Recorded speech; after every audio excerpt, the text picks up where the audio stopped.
So here's the sitch on the ATL Boxscore today. We get into an Atlanta Braves profiles, players, and Playaz, talking about Ender Inciarte. Then we have Ned Kaish on the show, talking all things college basketball, and including when is Zion Williams going to get back. This is the ATL Boxscore with Alex Berger, Atlanta's newest sports podcast.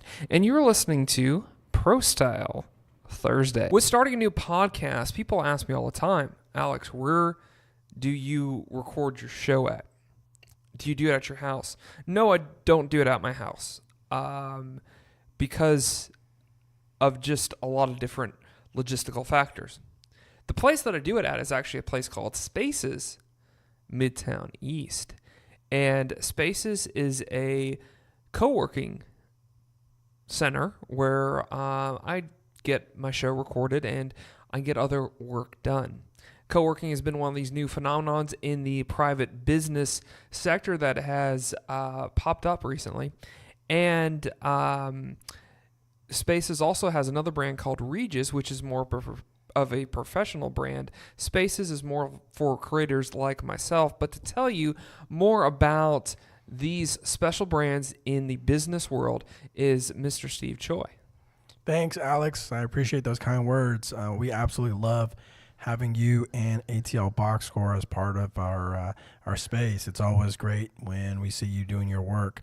But absolutely, Spaces and the Regis concept, we are both workplace providers here in the Atlanta area, but all around the world. We have over 250 Spaces locations worldwide, plus over 1,500 Regis locations. And what we're really here to do is just provide flexible options for any type of professional, whether you're an independent professional, creative, or if you're a large or small business. So we have several different types of options from small to large and memberships, part-time, full-time. So definitely come on out and check us out. Go ahead and look at the link on Alex's site and ask for Steve Choi. And if you ever come into one of our locations, let us know that Alex sent you or ATL Boxscore, and we'll go ahead and set you up with a free 5-day test drive. Yeah, you can't beat that 5-day test drive. In those 5 days, you will know if Spaces or Regis is the right brand for you. And Spaces is all over the place. They're a little bit more limited, but they're in the main areas of the city. The one we are is right in the heart of Midtown, near the Fox Theater. There's one at the Battery. There's going to be one opening up North Point Mall there. And there's also a location in Colony Square. So they are all over the metro area. At just about any major business building in the Atlanta area has a Regis in it. So just Google them. But Spaces and Regis and Steve Choi in particular is your place to do your business.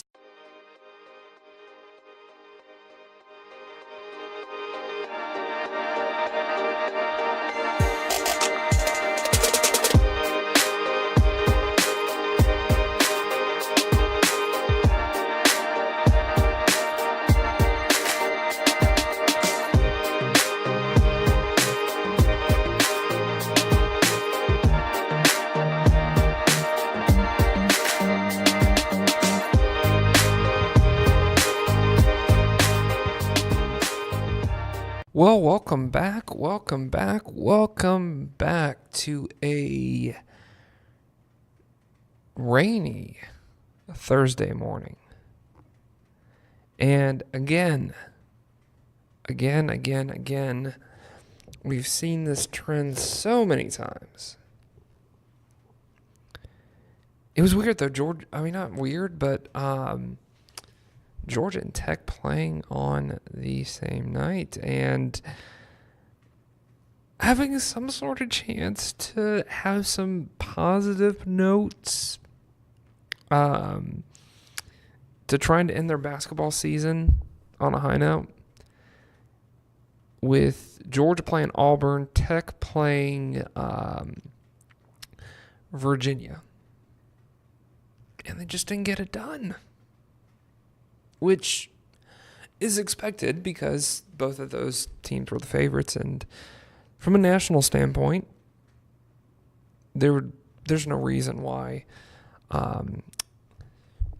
There's no reason why Virginia shouldn't wipe the floor with Tech, which they did.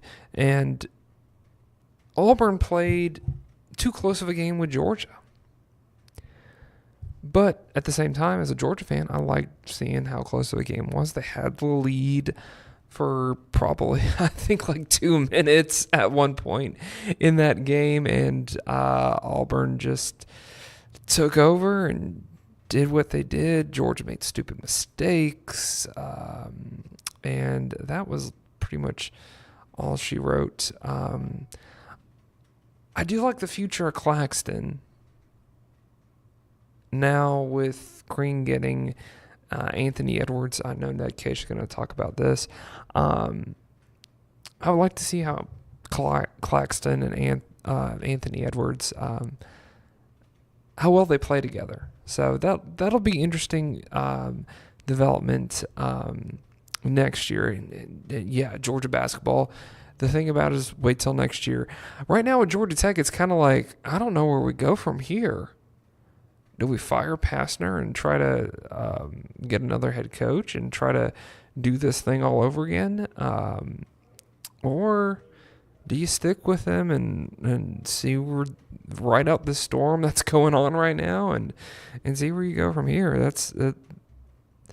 That has to be on the mind of Todd Stansbury right now. Obviously, he's going to evaluate. So that's what we come into, another dreary day, and I feel like that's pretty much the atmosphere right now for all Atlanta sports. But there is hope, like with the weather, because we have a couple dreary days, and on Tuesday next week it's supposed to be sunny, so same thing here.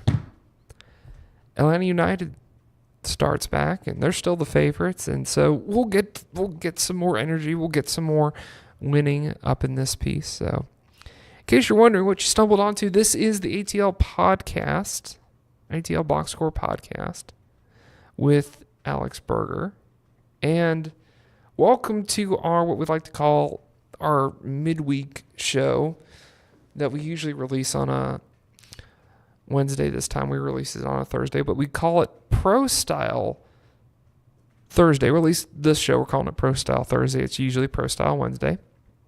And I'm Alex Berger. Glad that you could join us, friends. And but if you could help us out, we definitely would appreciate it if you could, right now, wherever you're listening to this, if you could hit the subscribe button, that would be awesome. Also, too, if you could hit the like button along with it, either at the end of this podcast, we would definitely appreciate the support. So thanks for joining us today. It's just me right now in this segment. Usually I have Steve Choi joining me, but he's pretty busy today. He's a busy man. So with that being said, we are going to get into Atlanta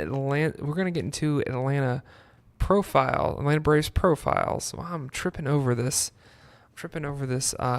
segment entry. We're going to get into Atlanta Braves profiles, players, and Playaz. That is coming up next. Now we're about to get into Atlanta Braves profiles, players, and Playaz. And this is actually my good friend Brandon Whitney. This is actually his favorite part of the show. So Brandon, if you're listening, this one's for you, buddy. I'm going to dedicate this one for you. So with that being said, talking about Ender Inciarte, who, that's one of the guys that always stands out. And if you haven't noticed, the earlier on Atlanta Braves profiles that we're doing, I want to talk about some guys a little bit off the radar at first. And Ender is one of those guys you don't really think about. Like, he's the poster child for the franchise. You think Freddie Freeman, Dansby Swanson are the promotional figures for the Atlanta Braves. But it's kind of like, why not Ender? And Ender's one of those guys you're like, oh, yeah. He's one of the other guys that's good. Even though he's won 3 Gold Gloves since 2016. And some reason people forget at this time of year. So I'm reminding you how good Ender Inciarte is and how much of a piece he is going forward. And it would be a shame, I'm just saying, it would be a shame if the Braves lost him, especially because I feel like this is the prime of his career. He's only 28 years old, and guess what? He's making heck of more money. Has a heck of a bigger bank account than you did when you were at 28 years old. Just saying. I know professional athletes, you're thinking, you're probably rolling your eyes, thinking, of course, professional athletes are going to make more than the average 28-year-old. But, and it's crazy too, this guy doesn't look this young, but I mean, he was born in 1990. I think it's the beard. It's always these beards with these baseball players that make them look older than they actually are. But at the same time, speaking of Ender's looks, I feel like he's a guy that could don the cover of GQ. He's just one of those good-looking guys. Not necessarily, though, when he grows out his beard. So just keep the beard trim and in shape, and I think he'd be. But at the same time, heck, you have those long road games, or those long road stands with baseball where you're on the other side of the country for a long time. So I could see that why he'd get his beard like. But anyways, let's talk about play on the field. I'm getting a little off track. Well, I feel like for Ender to be successful, he had 10 home runs last year. His RBI at bat is at 26. He's one of the focal players when you think about Braves on defense. He's one of the guys that stands out. Even though we're getting Culberson at third base, Johan Camargo, like I talked about in the last one, I feel like this would be a good combo if you put like Johan Camargo at shortstop. Or I feel like he could play the outfield as well. That would probably be dangerous. You have Ender Inciarte on the other side. You have Johan Camargo out there as well. So with Ender, though, his production at bat, I feel like he's good if he stays the same, because he's not one of your power hitters. He is a threat to hit a home run, but at the same time, his wheelhouse when it comes to at-bats, I feel like, is getting on base. If he can have the same numbers as he had this year, or close to it, or similar numbers, then I think the Braves are in good shape, because obviously you hope that everyone around him gets better, but if Ender Inciarte brings the same performance he brought 2017, 2018, then I feel like the Braves are in good shape. If he can just be that consistent player, which he's shown throughout his career that he is one of those consistent players. But you hope that there's no drop off. You hope that he can still be in the running to get another Gold Glove because, I mean, just the catches that he makes. Go back and look at his highlights of how he catches balls in the outfield. It is something spectacular. And his home runs are something else too. Again, he just these guys that hit home runs consistently, flawless in the way they swing the bat, and it doesn't look like they're trying either. And Ender's just one of those guys, and I feel like too he's a very, just from his performance on the field, he's a very likable guy, very guy you just want to root for. And for 28 years old, again, like I said, right now, this year he's going to make $5 million. In 2021, he's going to make $8 million. He's projected to make $8 million at least, and his salary keeps on going up and up. So, which hopefully his performance does the same thing, can match that. But if the Braves want to make it back to the playoffs, Ender's your guy. I feel like he's this generation's David Justice, because David Justice was one of those utility players that could do it all. He could get, if you need him to get on base, he could get on base. If you need a home run from David Justice, he could hit a home run. If you needed that defensive, spectacular catch player, that defensive play, David Justice could do it. And I feel the same thing with Ender right now. I feel Ender is that utility player that is crucial for the Braves having success in the postseason. He's still a very young player. He's still at the prime of his career. And the Braves, I feel like the Braves are taking care of him financially. And you hope that he's not the guy that's producing.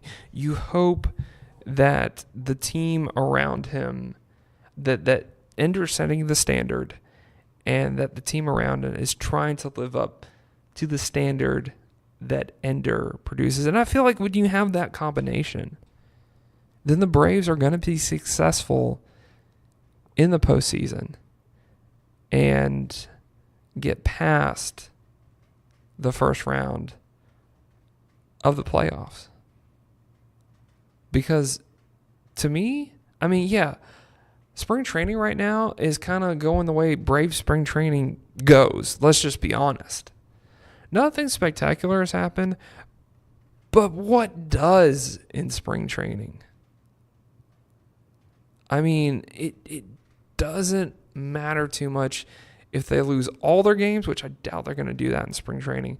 But at the same time, the best teams in spring training, they don't always have the best seasons. Sometimes it's the actually opposite of that. Some teams, like the Yankees, for example, the Yankees have had years where they've had really good spring trainings, and they've tanked during the regular season. So, just putting that out there, just getting on my soapbox a little bit. But Ender is going to be your guy. He's going to be the guy that I feel like can will you.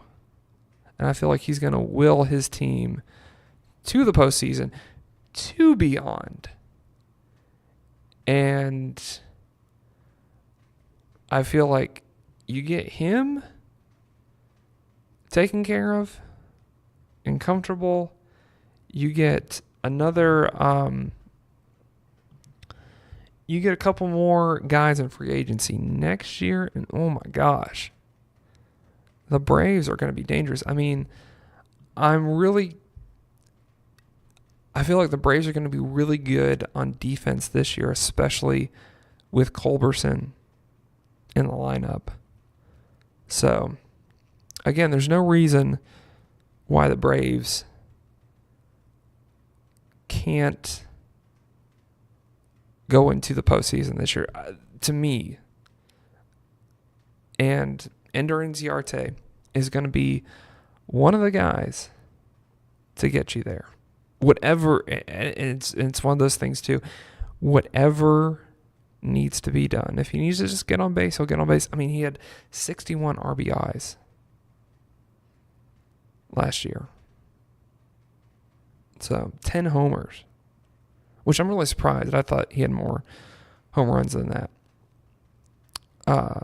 this past year. But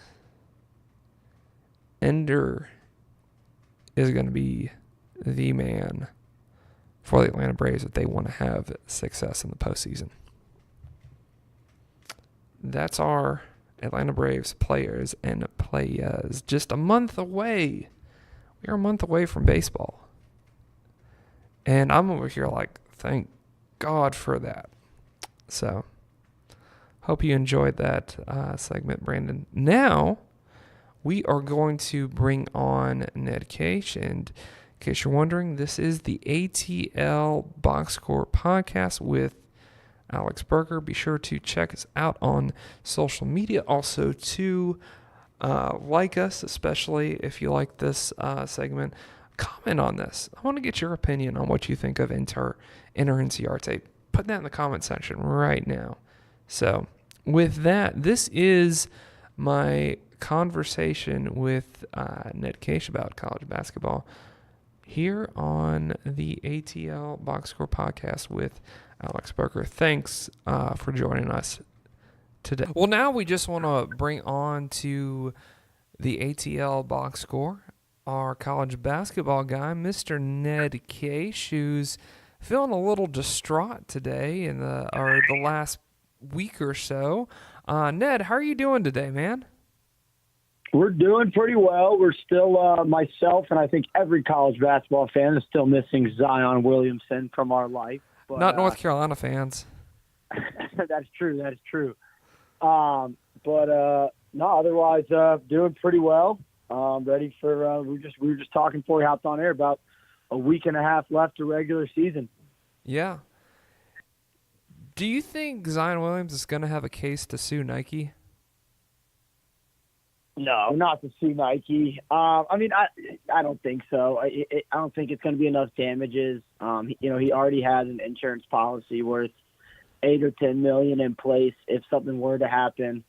So I don't think so. I do think it maybe brings up a bit of a case about, how the schools and coaches are making money off these shoe deals and the players are forced to wear a shoe and maybe it's not the shoe that fits them best. But I don't think he's got any chance or reason to go after Nike. I like how you gave me a serious answer because that wasn't a serious question. So, yeah, but that oh my gosh, just seeing that was the most surprising thing. Even Roy Williams said in his press conference, hey, yeah, we played great tonight, but let's be honest, if Zion Williams isn't in the lineup, then pretty much like there's no reason why we can't play to our A game. And it seemed like that was the message coming from Roy Williams, which is true, and it's just crazy how that happened on the first possession, and that game just flipped. Yeah, it was. The more you look at it, it's almost just his freak athleticism. The fact that he's that big and can move that fast and that quick. Right. It reminded me of Bo Jackson. Yeah. When Bo Jackson got that exactly injury. What it was. Yeah, it's almost like he was too freakish, to be able to do that. Because you don't see a shoe blow out like that very often. Oh no. So yeah, that was crazy. And then it totally changes the way Duke plays. When you take away that inside presence, that offensive and defensive rebounding presence, even the ability to switch everything as well defensively on the perimeter. And we saw a little bit last night in their loss to Virginia Tech. I mean, it's just tough when you're, 20 games into a season and you've got a flow going and then you lose your best player. And, I know everyone's going to say they've got, 3 other top 20 recruits, McDonald's All-Americans. And that's true, but it's tough to totally change the way you play, in the last month of the season when you lose somebody like that. Right. And I mean, last night I feel like was a result. It seems like though Duke is trying to get past this, but since this is a key player on their team, especially in the inside, that people have just taken advantage of it, like Virginia Tech last night. Yeah, and I think he's coming back. I think it's maybe not as serious as first thought. And you see Duke's tinkering kind of with their lineup. They've started Alex O'Connell, who's, a 6'5" guard, instead of going even bigger with Marquise Bolden. So, they're kind of tinkering that late in the game when it got close. Bolden was the one in instead of O'Connell. So, they're still trying to figure out what they're going to do, how they're going to play around it, how long he's going to be out. We don't really know. I think he'll be back for at least NCAA tournament, if not ACC tournament, maybe even that last regular season game against Carolina, just because he wants to be part of that rivalry. So we'll see what they do. But I mean, last night I thought that spoke more about Virginia Tech. I mean, Virginia Tech's really been struggling since their point guard Justin Robinson went out. He was still out last night, and that was a huge win for the Hokies for their seeding come tournament time. Right, that was. So you feel like Zion will be back around the ACC tournament time. Let me ask you this, then. If he's healthy, if he's good to go, because usually coaches will like to save players until key moments in their season. Now, if he's good to go for the North Carolina game, but you want to save him, do you play him during the North Carolina game, or do you save him for tournament time? That's a tough one from being a coach on the couch, from my perspective, if you will. I think you play him. I think that's what happened, was such a freak accident. If he's fully 100%, his knee's healed, it can't get worse if he plays on it.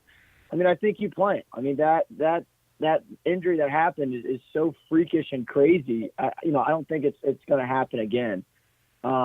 So yeah, I mean, I would go ahead and play him once he's back. That's kind of how basketball players are. I mean, they want to play. That's AAU circuit growing up. It's 30 to 40 games in college. It's 80 games in the NBA. I mean, basketball players play. That's just kind of what they're known to do. It's what they want to do. So, if he's healthy, I don't think there's any reason not to, especially because, the 2 games before that are Miami and Wake Forest, where, you would hope you won't need him, so you can really make sure he's getting back to 100%.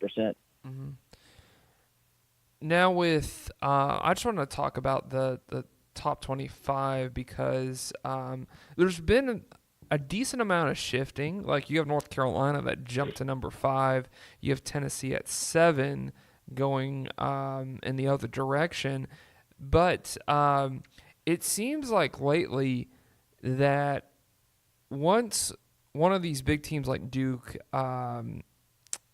Tennessee, once they go down, they lose like a couple of games afterwards. So there's just been a pretty big shakeup going on. Obviously, Kentucky's kind of going through that same thing too, where you figure out a weakness in these top 5 teams, and somehow these other teams have exploited those weaknesses.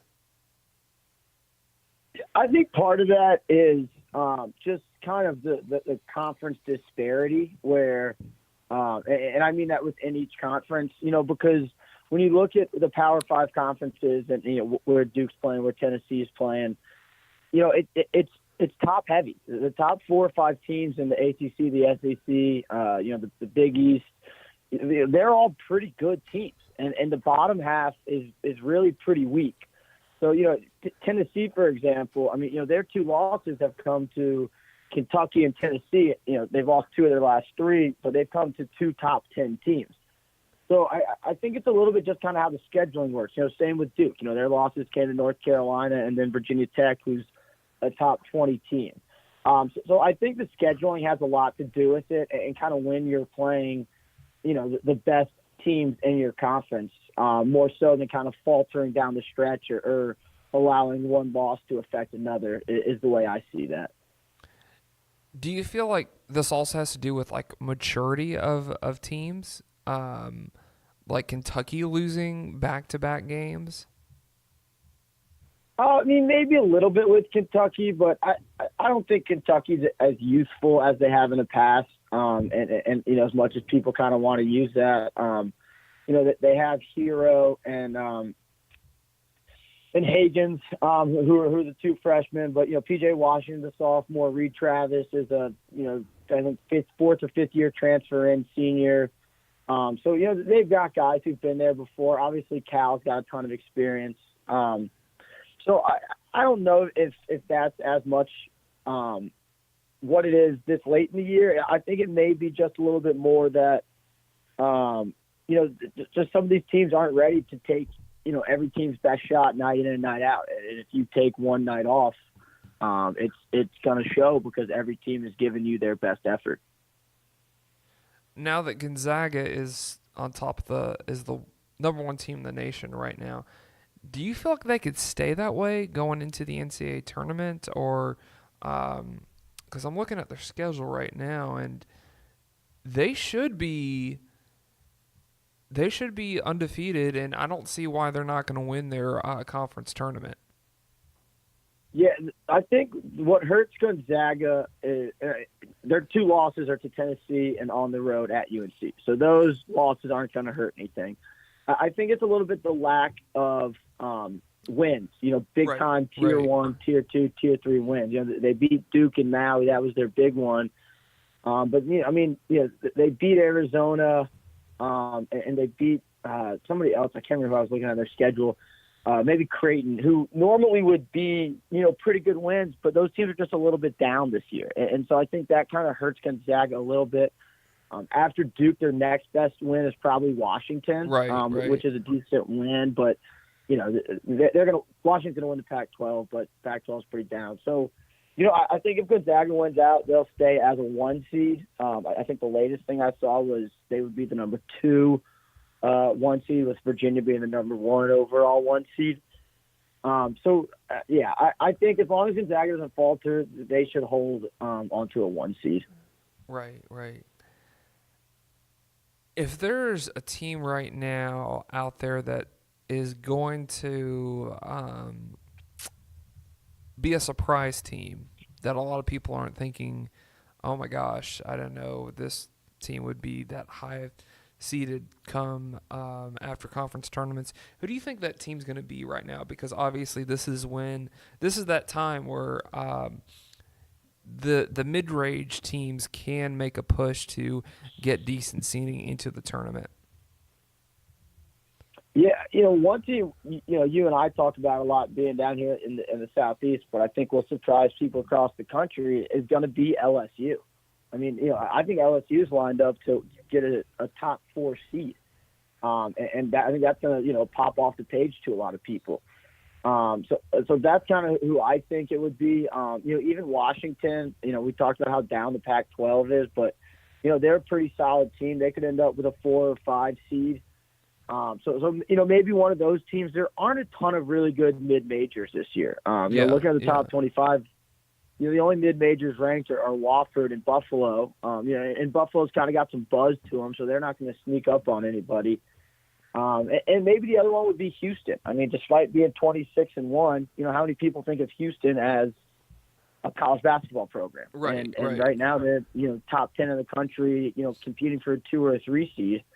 Maybe even a 1 seed if they keep it up. So, Houston, LSU, I think are two, pretty major schools that people don't really think of as being a big-time basketball program. Right. And College Game Day is actually going to be there because they're playing UCF this weekend. So that's going to be a huge game out of the American Conference. But because usually American Conference, you have pretty good basketball schools like traditionally, like Memphis, Yep. UConn, Cincinnati in some years, but it's like you have two football schools going at it this Saturday. Yeah, no doubt. In the AAC, I mean, the top four teams you mentioned, Houston, Cincinnati, UCF, Temple, all probably end up being tournament teams, and all probably could knock each other off come, the conference tournament. So we'll see. I mean, Houston still has to play UCF and Cincinnati before their season's over. So those are some big games that are going to impact, not only conference seeding but NCAA tournament seeding. But I mean, if Houston can finish, with only the one loss, and that one loss being a road game in conference, it's going to be hard to really deny them a 1 seed. I mean, I think it's a little more likely they end up as a 2 seed, but they're going to have a strong case for a 1 seed if they finish, 32 or 33-1. Mm-hmm. This is, I guess, this is one of the things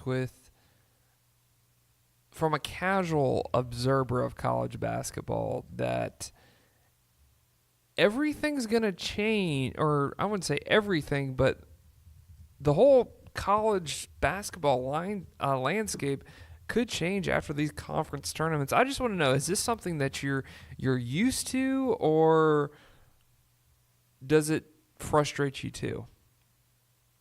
I actually think this year more so than others, the conference tournament's going to play a little less of an effect. And part of that is because, like we talked about, both, the bottom half of a lot of these power conferences isn't great, but also there's not a ton of very good mid-majors this year. So a lot of these mid-major, conferences that may usually get 2, 3, possibly 4 seeds are likely only going to get 1 or 2 this year. So that opens up a little bit more room for some teams in the SEC and the Big Ten and ACC who even right now could be at 500, but could go on a run and give themselves a chance to come in. So, maybe a little bit from the mid-major standpoint where if a top team gets upset, that may take away a bid from a, mediocre Power 5 conference. But I kind of think that it's going to hold pretty good serve come these conference tournaments, just because I think the top 4 or 5 teams in each conference are so good, and they're going to get to the semifinals and kind of beat each other up. And from there, it's again, I really think that the committee looks more at how you prepare and play in a regular season environment and schedule than a tournament where it's such quick turnarounds and you don't have enough time to prepare and guys are tired and it gets sloppy. Right. So we'll see. I mean, that being said, I absolutely love conference tournament time. It's a chance for every team in the country to get to the big dance, which is such a fun thing to watch. There's games on at noon until 2 a.m. So it's a great time of the year. But I'm just not sure if it's going to have as big of an effect as maybe it does some years. Right. Because logic says, why do you have these things? But right. At the same time, they're fun to watch. 100%.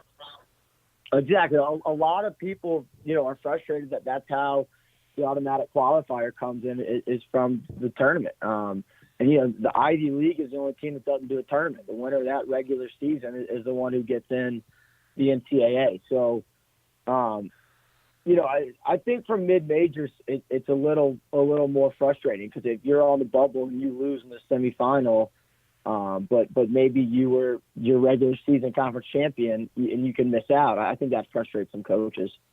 Uh-huh. Who do you think in the top 5, or let's say top 10 for the hell of it? Who do you think in the top 10 are going to win out? Ooh, that's tough. I think this is a little bit of a cheating answer. North Carolina, Duke, or Virginia. I think one of those 3 will win out and will claim themselves the number 1 overall seed. Uh-huh. If I had to pick another one, it would be Houston. Nevada's just outside the top 10. They can win out. But there's when you look at the top 10 right now, there's 3 ACC teams, there's 3 SEC teams, 2 Big Ten. So, a lot of these guys are going to play each other, and it's tough to beat teams 2 and 3 times in the same year. Mm-hmm. Mm-hmm. Let me just ask you, just for the heck of it at this point, there's only one team looking at the top 25 right now from the West Coast in Washington. Do you feel like that, Gonzaga? I forgot I always forget where Gonzaga's at. Okay, you have a couple. You have a couple teams from the West Coast, but it's mainly heavy from like the East Coast, ACC, SEC country.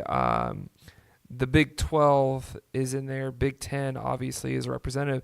So it's like the western part of the country when it comes to college basketball is not really. I guess it's not really that competitive. So I just wanted to get your thoughts on that you don't really see a lot of representation from the West Coast. Yeah, I think some of it is a little bit, that on the West Coast, sports just aren't a huge lifestyle, I think. They like their college football, but, they don't love it like a lot of other parts of the country do. And so I think, as a top recruit and a top player from the Midwest or the East Coast, you may see that and say, do I really want to go be a part of that, or do I want to play in the SEC and the ACC where, the stadium is packed out every night. I'm on TV at 7 p.m. or 9 p.m., not 11:30 with Bill Walton rambling about who knows what. Now, I love Bill Walton rambling about who knows what, but, as an 18-year-old kid, you might want some more publicity from that. So, I think that's part of it. I think it takes, a special kind of kid from the East Coast or the Midwest to go out west to compete out there. There's a kid from Norcross High School right down here in Georgia who's going to play at Southern Cal next year. And that's a huge get for them to get a kid from Georgia who's a big-time player and hopefully try to start a pipeline, into the East Coast. So, I just think there's just so much beyond sports going on out west that it just kind of trickles down into, not necessarily getting the same high-level, high-caliber players you've had in the past. Right. Hey, that makes sense. That you don't see a lot of Pac-12 teams or Mountain West teams be really competitive in basketball, but it's on this side of the country for some reason. I always thought that was kind of odd. But at the same time, I get it too. Michigan and Michigan State, to me, seem like they're kind of the dark horses in the pack right now. That they could probably, because you just don't. I feel like with them, you just don't know how good they are right now. And I just want to get your thoughts on those two teams. Yeah, Michigan State, they lost their big man, Nick Ward, and we talked about losing Langford at the point guard spot. So, we don't know how good they are now. We've seen how good they can be, but now it's a different game. It's like Duke losing Zion. You got to totally change the way you play. Right. Now, Michigan State, Cassius Winston has been playing out of his mind. He'll probably be the conference player of the year. So, Michigan State, I think could be a dark horse. With 2 big injuries, does depth become a factor in the tournament when you're playing, so many games kind of back to back? Possibly. But Izzo's been there so many times before, and knows how to win games in the tournament. Michigan's a lot like Virginia of years past, where they play out of this world defense, but sometimes they get on offense and it looks like all 5 guys are horrified to have the ball. I think that is going to bite them in the tournament, and it may not be the first weekend. It may be the second weekend, but I mean, as soon as Michigan plays, I mean, a Duke or a Carolina who wants to get out and run and score points, or even a Nevada or Marquette. I mean, those teams who just want to score. It's going to really test Michigan, and unless they play unbelievable high-level defense in those games, I see them as a second weekend team, but nothing beyond that. I kind of lost my train of thought there for a second. Now, I said on my last podcast that this is just the suckiest time of year. If you're interested in rooting for local teams, I mean Georgia Tech, Georgia State, the Hawks right now, it just sucks because all those teams aren't doing good. We're proving that it's like we produce a lot of basketball talent, but it doesn't stay here. And then we see it at the highest levels that all these teams pretty much are in the dumpster right now. So I want you to give me a reason why I should pay attention to college basketball right now. Because if you didn't watch the last Georgia game, you got to see them lose in absolutely incredible fashion. If you don't know what I'm talking about, they were tied with Mississippi State. And you're talking about that game. That wasn't the last game. Yes. Oh, that's right. They did play Mississippi State and lost by one. They played the other Mississippi team the last game. But the Mississippi State game where the fan throws the teddy bear onto the court and, I mean, literally hands the game to the other team. I mean, you cannot make that stuff up. I mean, it's almost as if you have to watch Georgia basketball to see that kind of stuff. I mean, they've lost their last 3 games by a combined 6 points. So, I mean, they're kind of finding ways to just not do everything but get the win. I would say keep watching because next year Anthony Edwards and a couple 4-stars will be playing for the Bulldogs, and you can say, well, I was a fan since last year when Tom Crean was there and we were awful. I would say that's your number one reason to stick with Georgia. Georgia Tech, I would say maybe they can knock off Virginia tonight and you can hang your season on that. But otherwise, I mean, Georgia Tech is, struggling. They've won one game and I think the whole month of February. So it's just, I don't really know. And I think it's almost getting to the point where, Pastner is feeling pressure. And, we talked about it a couple weeks ago. Are they going to give into the pressure and move on? Or are they going to truly stick with him and let him try to build a program? So I think for Georgia Tech, that's kind of what you're watching for. You're really watching for what happens, come the third week in March when the season's over and coaches start moving around and you get to see if you got the same coach or if there's a new head of the Jackets coming into town. Right.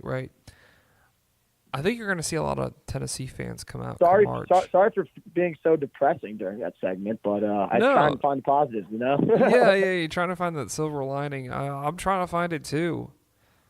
I mean, my only thing is like, well, then United's going to start playing soon, and then the Braves are going to play soon. Yeah, exactly. But the Hawks did beat LeBron a couple weeks ago, so we got that going for us. Yeah. But what do they say? Blind squirrel finds an acorn every once in a while. Or broke clocks right twice a day. So. Yeah, exactly. I do think there's probably going to be a lot of more Tennessee fans coming out in this. You're going to see in this area come March. Yes, I agree. A lot of Rocky Top's going to be start getting songs from people Yeah, you didn't even know yeah. new lyrics. Yeah. It's funny it's funny living here how that works.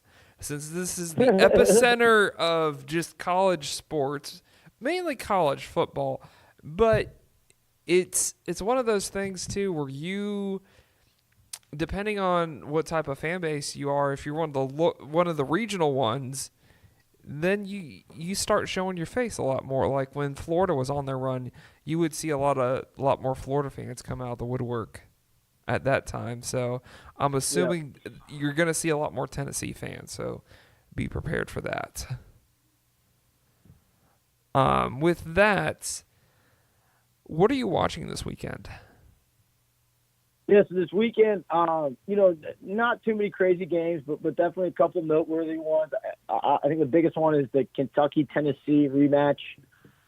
This time it's in Knoxville, and so, they'll be looking for revenge. They lost by 10 last time, and that's huge. And, I mean, this is a game where if Kentucky can win it, they're going to be in a really good spot to win the SEC. Regular season, it could be a tie with LSU depending on if LSU stumbles at all down the road. They've got, a couple road games, but, this is a big game for really the winner of this game is going to be in the driver's seat to be a regular season conference champion, whether it's solo or co-champion.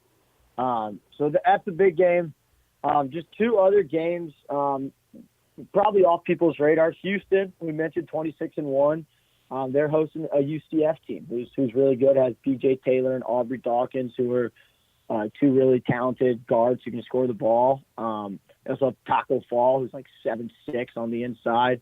So that Houston UCF game will be a really good battle of some guard play. And then the last one is not too late, but a little 8:30 start. Nevada 25-2. They're going and playing on the road at Utah State. Utah State's 23-6.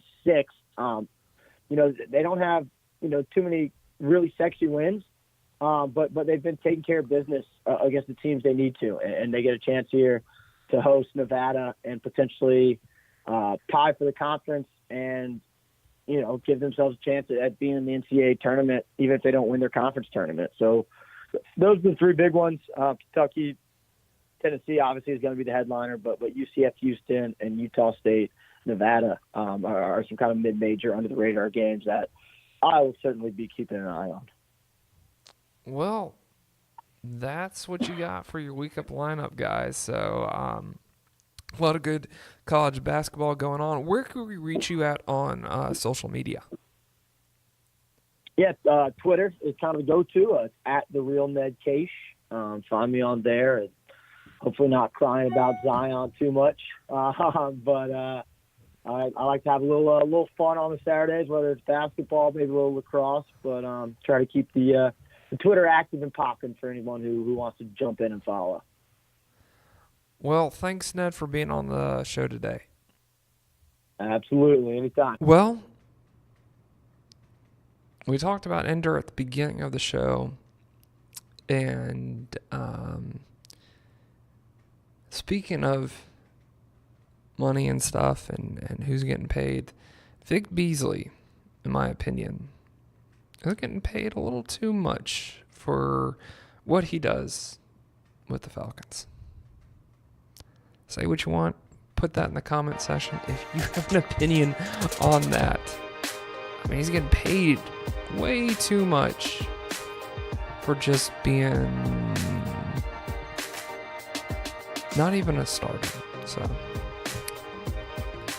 but with that, we just want to thank you guys for checking us out. Hopefully, you're in better weather than I am right now. So, and with that, this is the end of the show. Like I said, we're on social media. We are on Facebook, Instagram, and Twitter. So be sure to check us out. Be sure to like us. Thank you for the people that have started following our Twitter account, and always appreciate the follows that we get. And hopefully we can be able to get this podcast out to the people who want to enjoy that. And thank you guys for new followers, for following us, and again, thank you guys for listening, especially if you're listening to this part. Just want to just throw out a lot of gratitude and just a call to action. Be sure to like the podcast wherever you see it on, if you see it on social media or on wherever you're listening, because we are on iTunes, Google Play, and Stitcher, and also Spotify. So I don't know how it is for all those platforms, but I know for iTunes that we would appreciate if you could give us a great review on iTunes. Hopefully we've earned that review for you, and we definitely would appreciate that. So be sure to do that. Also to comment in the comment section. We'd love to hear your feedback. We'd love to hear your opinions on what you think about the show and or just the topics with Ender, with college basketball, with the Atlanta Braves season starting, and yeah, which team you think? I mean, even though we can only talk about Bryce Harper, but I'm curious to think where you guys think Bryce Harper's going to end up. Right now, he's just holding out for the best deal possible. So, with that is the end of our show. So thank you guys for checking us out today, and hopefully better weather is headed for us. So with that, episode 34, like Herschel Walker, 34 is out.